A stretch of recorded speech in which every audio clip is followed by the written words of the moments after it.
Vonis HRS sudah dibacakan, hukuman 4 tahun telah dijatuhkan. Pro dan kontra mengiringi putusan tersebut. Banyak yang menilai putusan itu tidak adil, berlebihan, bahkan pesanan penguasa.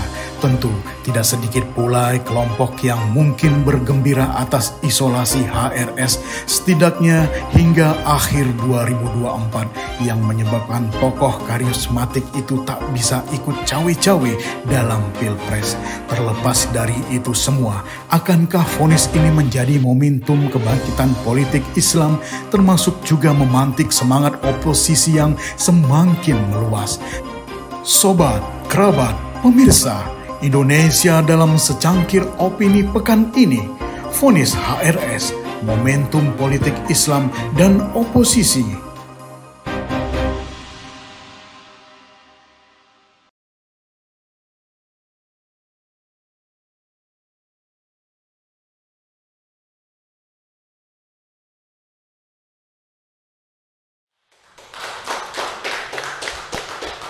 Ya, sobat, kerabat, pemirsa semua, kita mulai lagi ya.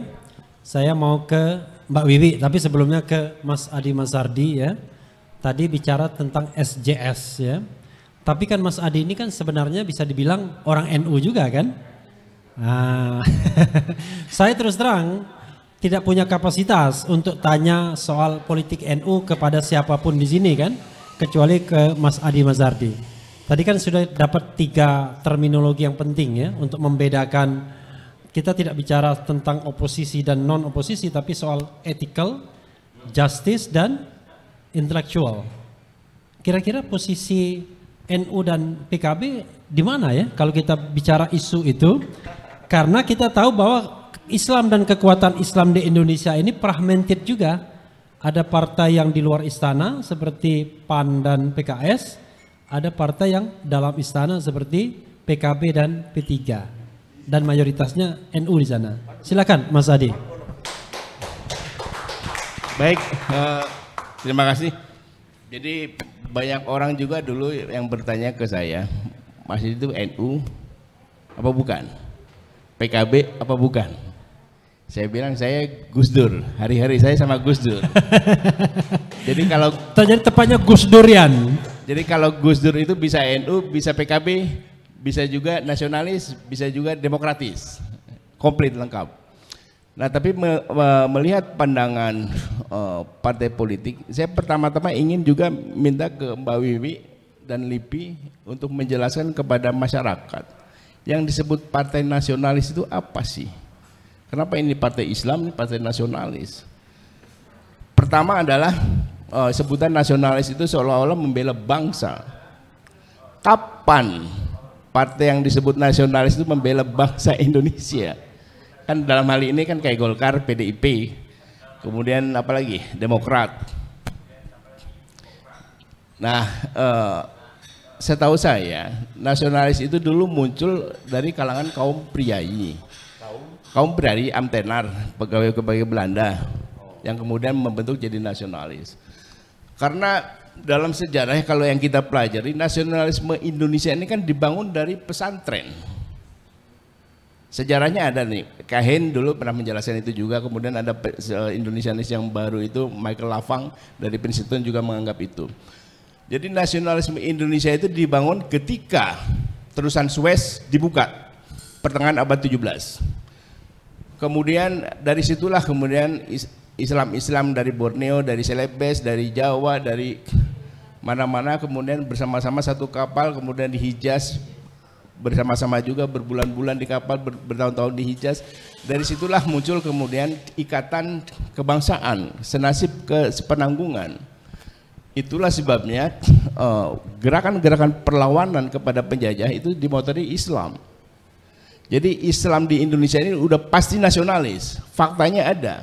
Yang melawan sekutu ketika kaum nasionalis yang katanya nasionalis gentar menghadapi sekutu, NU itu di Jawa Timur yang melawan 10 November itu. Nah jadi ini juga harus dijelaskan bahwa sebetulnya kan partai yang disebut nasionalis itu partai sekuler, sebut saja partai sekuler, Karena Islam juga nasionalis. Kita kan hanya tidak mau menyebut sekuler aja kemudian disebut nasionalis. Ini kan tidak fair. Seolah-olah kalau Islam itu tidak nasionalis. Padahal kita tahu kan nasionalisme Indonesia itu dibangun dari pesantren, dari Islam-Islam. Nanti itu. komplain bang. Nah, nanti komplain yang nasionalis komplain dia. Saya nggak mau Islam juga kan. Saya kasih contoh nih. Ketika PDIP berkuasa setelah menggulingkan Gus Dur, kan mereka yang menjualin BUMN. Di mana nasionalismenya?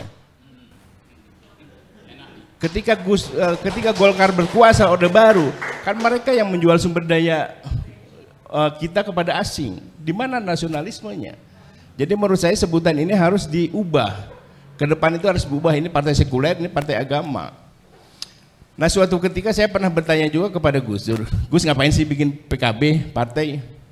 Gus Dur bercerita begini, bahwa politik di Indonesia juga sebetulnya di dunia sudah mulai menyimpang dari kaidah politik yang etis yang seperti yang Rocky bilang itu. Tetapi Gus Dur melihat bahwa ada partai-partai politik di Eropa, itu juga terutama di Jerman yang didukung oleh kekuatan ormas keagamaan yang besar, itu masih tetap menjaga etika. Kemudian dia sebutin juga partainya dulu Faspaye yang menggantikan rezimnya kekuatan Gandhi, Indira Gandhi yang didukung oleh Bharatiya Janata itu, yang sekarang partainya Modi, itu didukung oleh organisasi Hindu terbesar karena itu masih menjaga etika. Kita lihat misalnya ketika India terkena wabah kemarin gila-gilaan kan, Modi dengan basis dukungan ormas agama terbesar kemudian menjalankan manajemen krisis yang baik, kemudian dalam waktu singkat selesai. Nah, kemudian di Jepang juga ada Komeito, partai didukung oleh Sogo Sokai yang organisasi Buddhis terbesar di Jepang, masih clear. Nah, dia bilang itulah sebabnya saya bikin dan teman-teman bikin PKB yang didukung oleh ormas keagamaan terbesar agar tetap memiliki etika, moral, berpolitik. Nah, pada saat yang sama juga di tengah reformasi itu ada juga PAN yang didukung juga oleh ormas keagamaan terbesar setelah NU ya. Nah, waktu itu kita berharap bahwa kedua partai ini akan menjadi motor reformasi karena basis ormas keagamaan yang kuat, etika yang kuat, moral yang kuat. Tapi faktanya saya bilang, Gus, tapi faktanya kok nggak seperti itu. Faktanya adalah dua partai hasil reformasi ini ya berantakan, terlibat korupsi juga, menyalahgunakan jabatan juga, tidak bermoral juga untuk banyak hal. Kemudian, ini pendapat Adi Mazardi ya. Nah, kemudian kan waktu itu Gus Dur menjawab bahwa itu soalnya karena, saya trauma. Jadi begini, ini bisa dikonfirmasi juga sama teman-teman yang lain yang mendengarkan saya ngobrol dengan Gus Dur. Dan Gus Dur memang ini soal kepemimpinan. Jadi ketika PKB masih dipimpin oleh Gus Dur, kan gak ada masalah, hampir gak ada problem di PKB.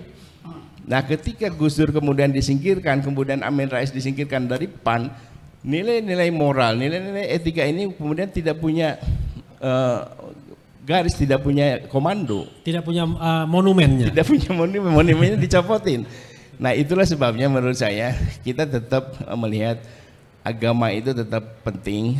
Partai-partai yang di backup oleh ormas keagamaan besar itu bisa menjaga nilai-nilai moral keagamaan seperti di Eropa, di beberapa negara yang lain. Nah, jadi yang penting adalah bahwa kita tidak bisa mendikotomikan kekuatan Islam dan kekuatan nasionalis lagi. Harus diubah kekuatan partai beragama sama sekuler. Kalau itu lebih jelas, sehingga hasilnya juga seperti itu. Karena kalau apakah ini politik Islam tersingkir atau tidak, kalau kita lihat dengan mayoritas Islam, garis-garis politik kita juga tetap Islam, masih bagus, nilai-nilai moral Islam masih dijaga. Nah, tetapi secara politik yang berkuasa memang kelompok sekuler, dan ini harus dideklarasikan bahwa ini PDIP, Golkar, dan kemudian Demokrat ini partai sekuler, titik, sehingga menjadi jelas, jangan dikotomikan nasionalis dan Islam. Kira itu Pak Refli. Ya. Wah, luar biasa ya. Halo. Walaupun Bung Rocky belum tentu sepakat nih. Pak Jadi, Refli. Silakan, Mbak Wiwi sebentar ya, Babe mau nyela sedikit. Bu Wiwi kan, Bu Wiwi ASN ya kan, saya bukan. ASN mesti sabar ya. Begini Pak Mas Hardi, tulisan Suez itu 1855 oleh Ferdinand de Lesseps. Abad 17 Eropa. Iya, Anda bilang tadi 17, abad 17 Eropa masih pengkor. Bagaimana mau gali terusan, ya kan? Itu satu. Yang keduanya yaitu nasionalisme itu bukan kemarin sore. Setidaknya itu pada 1539. Itu ketika ada kekuatan multinasional yang digerakkan oleh kelompok barbar dari Achem, yang dibiayai oleh kelompok Sheriff dari Mesir, merekrut orang-orang Cochin Cina, orang-orang Portugis dan orang Cina menyerang Terengganu, Malaysia. Terengganu jatuh, lalu raja menghimpun kekuatan-kekuatan kerajaan-kerajaan di Indonesia seluruhnya, dan itu dikeroyok si barbar itu. Raja Terengganu. Sultan Terengganu, Sultan raja Terengganu yang menghimpun kekuatan. Juga waktu dia kemudian si kalah ini, Palatehan artinya si gagal ya. Palatehan itu dalam bahasa Armenia artinya si gagal. Si gagal ini pindah ke Rau. Di Rau juga mengalami hal yang sama.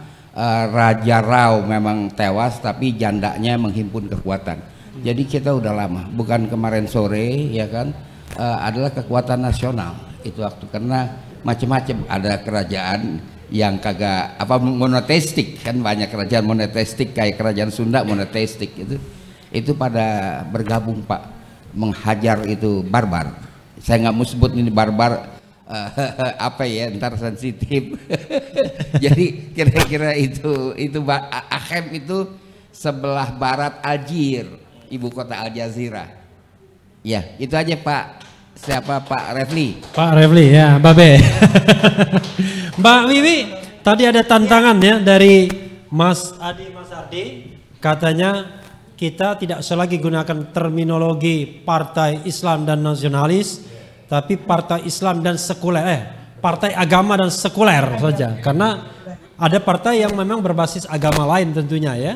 Pak, saya kira sekuler rakyat kagak kenal, yang rakyat kenal netral agama. Oh, netral agama.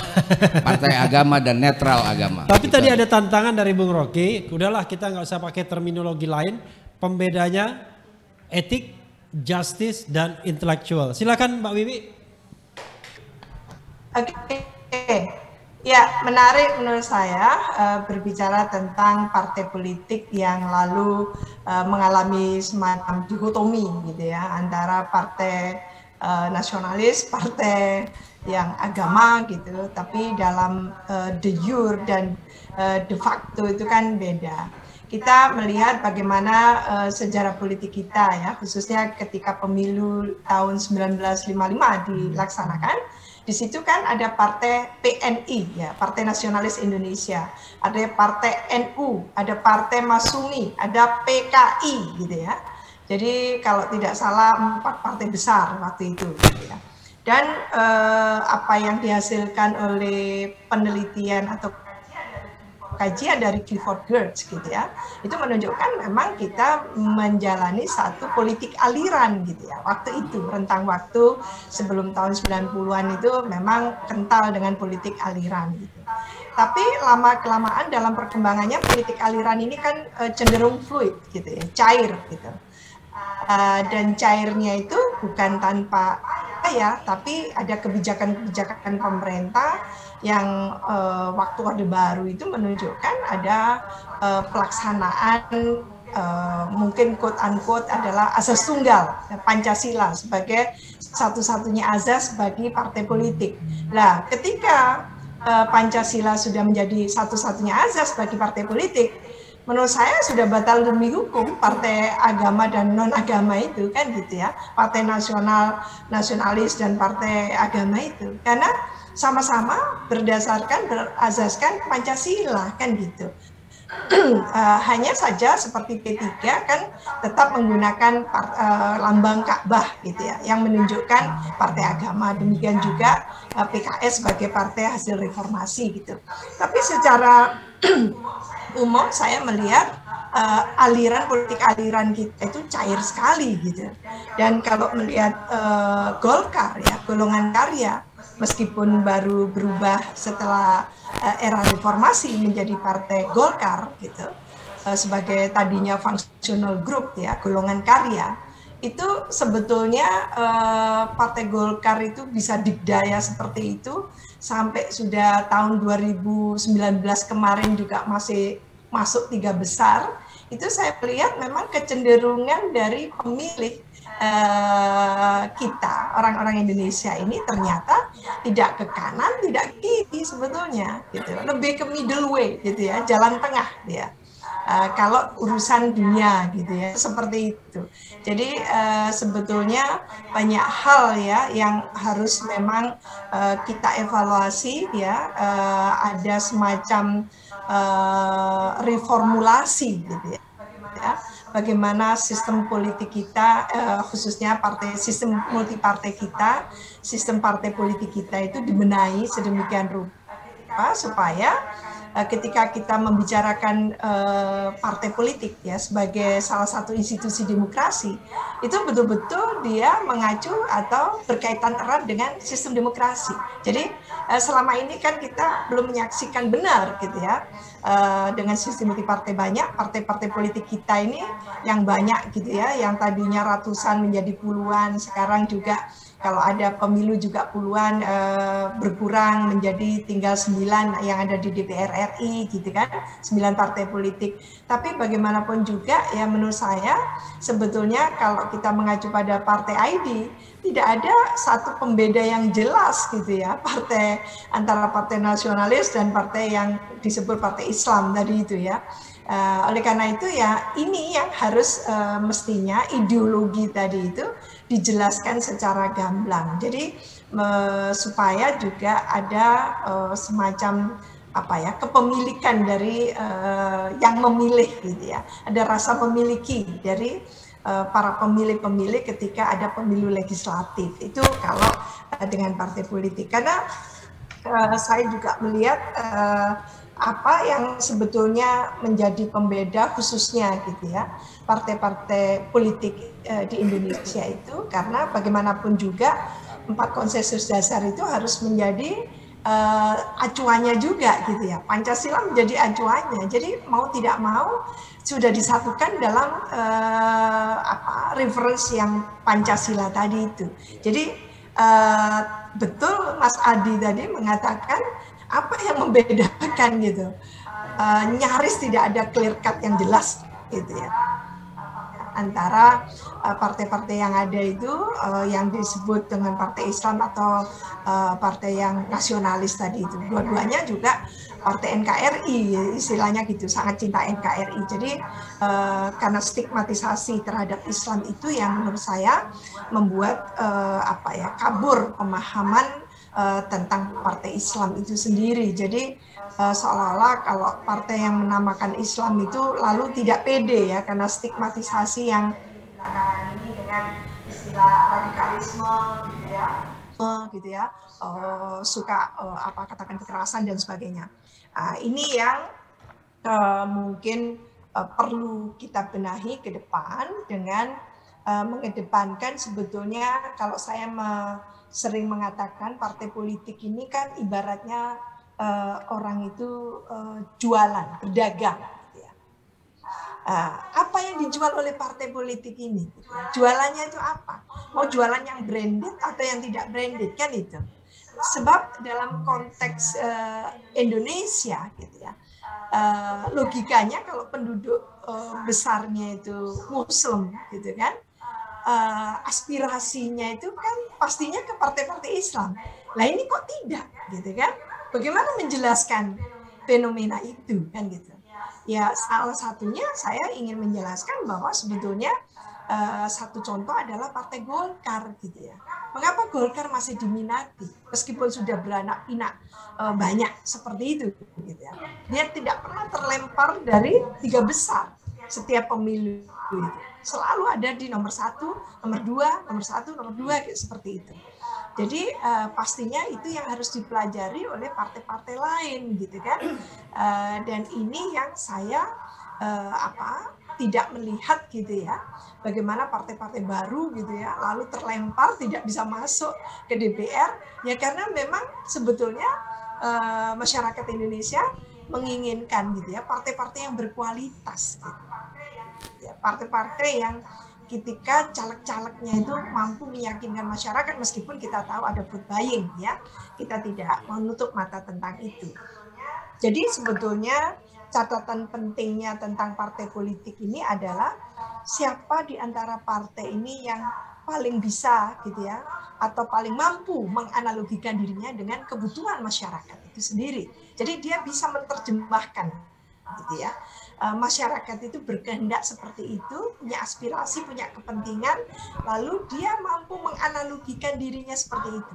Lalu elit-elit partai tadi itu menerjemahkan, elit pengurus partai menerjemahkan dengan sangat seksama, sangat utuh, sehingga caleg-caleg yang dicarikan untuk diturunkan dalam pileg itu kan caleg-caleg yang oke. Ya, demikian juga untuk pilpresnya, gitu kan, capres cawapres yang juga oke, gitu. Demikian juga di pilkadanya kan gitu. Nah kita sebetulnya ketika berbicara partai Islam atau elit Islam yang disorongkan untuk dipromosikan, itu selalunya kita cenderung hanya iri pada orang lain gitu ya, yang menamakan nasionalis lalu dibeli banyak oleh katakan pemilih gitu. Tapi kita tidak introspeksi gitu ya. Elit Islam ini, partai Islam ini tidak introspeksi. Mengapa? Calon-calon mereka digandrungi, capresnya digandrungi, cawapresnya digandrungi. Lah itu yang sekarang ini harusnya disiapkan oleh partai-partai Islam, oleh para elit Islam untuk menyongsong Pilpres 2024 gitu ya. Kira-kira seperti apa sosok yang disukai itu, yang laku dijual kan gitu ya. Jangan memaksakan kehendak, karena bagaimanapun juga seringnya saya melihat gitu ya, partai-partai yang ada yang menamakan dirinya partai Islam tadi itu, elitnya itu sangat elitis kan gitu, namanya elit ya, elitis gitu, tidak langsung guyup gitu ya dengan masyarakat. Padahal dengan pilpres langsung dari rakyat oleh rakyat untuk rakyat, mau tidak mau mensyaratkan bagaimanapun juga adalah calon-calon yang betul-betul gitu ya bisa disentuh langsung, bisa disapa gitu ya, bisa melakukan komunikasi yang friendly kan gitu dengan masyarakat. Nah, sosok seperti itu yang harusnya diturunkan. Kalau tentunya ya ini animo umat Islam gitu ya, kehendak dari aspirasi masyarakat Islam gitu ya, mengharapkan munculnya elit Islam yang memimpin secara nasional. Jadi itu seharusnya. Tidak lalu kita hanya iri saja mengapa dia bisa sampai menang dan sebagainya, tapi berikanlah gitu ya calon-calon yang oke. Itu yang kita harapkan. Jadi saya sangat setuju dengan apa yang disampaikan Mas Adi gitu ya, bahwa sebetulnya clear cut antara partai agama dan partai nasionalis itu sebetulnya tidak ada gitu ya. De facto itu buram itu, blur istilahnya gitu ya, karena sudah menjadi Pancasila sudah menjadi satu-satunya asas ya. Jadi sudah tidak relevan lagi, tidak signifikan untuk mengatakan itu. Tapi yang relevan adalah create gitu ya, ciptakan party ID gitu. Kekhasan, karakteristik ya, dan tentu gitu ya, ideologi itu bukan cuma paham, tapi keberpihakan apa yang ditonjolkan sebagai benchmarking dari partai itu, dan lalu komitmen konsistensinya di sana. Nah itu yang kita harapkan. Jangan partai yang menurut saya ketika melakukan koalisi belum apa-apa itu sudah bubar koalisinya kan gitu ya. Jadi tidak meyakinkan gitu pada publik gitu. Seolah-olah dia cuma siap hanya di kekuasaan saja. Satu contoh. Oke Mbak Wiwi. Ya, terima kasih banyak sekali ya. Pak Babe kenapa angkat-angkat tangan? Ada catatan loh. Oh ada catatan. Catatan yang pertama ya, silakan. adalah di dalam suasana astung, dulu kami istilahkan astung, asas tunggal. Oh, astung. Astung dulu. Astung. Dalam suasana astung itu kita berjuang dalam undang-undang perkawinan. Jadi agama atau Islam itu menjadi motivasi. Sebagaimana motivasi Ahmad Rifangi 1869 memimpin pemberontakan tarekat yang sangat panjang dalam sejarah Indonesia, sambung bersambung dan berakhir pada tahun 1924 di Tangerang. Itu motivasi. Kemudian jangan menganggap pemimpin itu yang ada jabatannya. Habib Rizik nek coro jawone menimbulkan meri, orang meri sama dia. Mary itu apa ya? Ngiri. Oh, iri. Iya kan kita pakai ngomong Jawa kan, iya kan. Ada ASN kan kita mesti apa? Jadi bisa kita ngomong Jawa. Itu karena dia itu tidak ngetop gitulah gampangnya, ngetop. Mary orang-orang yang punya jabatan resmi ataupun apa nggak betah nih, apa dia rasa kesaingan walaupun Habib Rizik tuh nggak ada jabatan resminya apa juga. Jadi jangan dilihat di situ, ya kan. Pemimpin menurut saya Rocky Gerung pemimpin, dia ikut mendirect pembentukan Rocky Gerung itu nomor 1 survei untuk calon presiden oposisi. Iya makanya jadi itu ada. Jadi karena itu tetap ya kan apa namanya, Partai Islam itu dia menjadi dasar dan motivasi orang berjuang dalam lapangan politik. Dan kita sudah tidak ada astung. Pancasila itu dasar kita bernegara, ya kan. Kita sebagai Pancasila dan sebagai warga negara ikut kepada dasar negara. Tapi tatkala kita bikin apa namanya ormas, ya kan, itu sudah tidak lagi astung. Jadi jangan kita ini sekarang udah zaman begini masih diastung-astungin terus, ya kan? Begitu Pak. Oke. Ya sekedar underlining ya, memang undang-undang ormas dan undang-undang parpol itu tidak mengatakan bahwa Pancasila sebagai azas tunggal ya. Jadi bisa pakai azas yang lain ya, tapi tidak bertentangan dengan Pancasila. Maka itu yang ditanyakan Habib Rizik ketika di sidang ya.